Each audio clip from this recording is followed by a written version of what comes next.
Hello, everyone. I'm really happy to be here, so thank you very much for inviting me. I was asked to deliver an introduction to the key speaker today, so who will be Michel Bipol, and also to deliver a preliminary talk on enaction. Now, before I start, I would like to qualify my talk a little bit.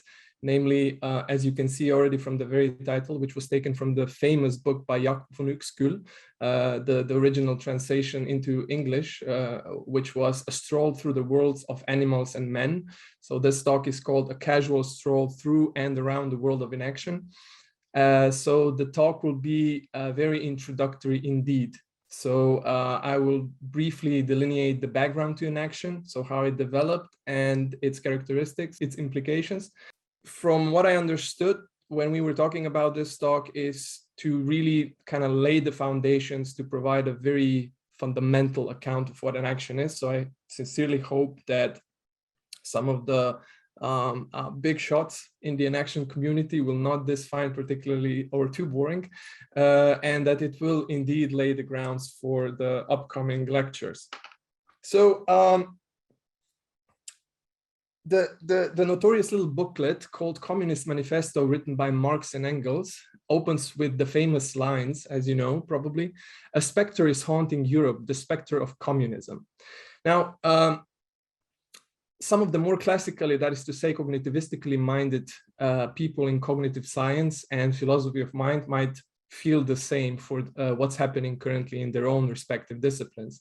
Namely, one could say that there is e-revolution happening, that e-revolution is afoot, and that the barbarians and revolutionaries, many of whom, by the way, will also be presenting at this conference, are no longer at the gates, but rather, as it seems, occupying cafes in the heart of the very city. So what is this infamous e-revolution?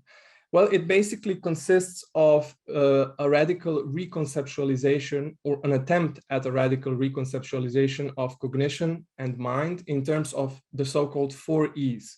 Namely, it's an attempt to construe the mind as embodied, embedded, extended, and enacted.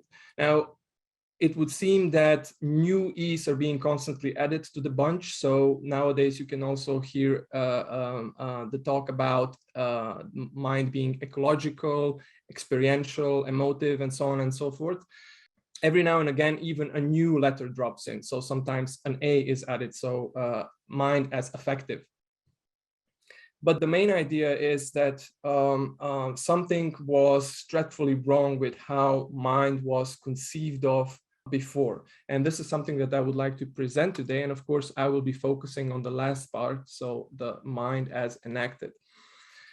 The provisional itinerary of my talk is as follows. It's fairly simple. So at the beginning, I will just briefly delineate the historical conceptual background in which the notion of enaction developed. Then I will focus on the enaction itself, its characteristics, implications, and so on and so forth. And then I will move on to the presentation, a brief presentation of Michel Bipol, who, among other many things, is an active figure, a tremendously active and important figure in the enactivist movement. Now, since both myself and Michel were mostly influenced by the Vörösian tradition in enaction, I will address what this means towards the end of the talk.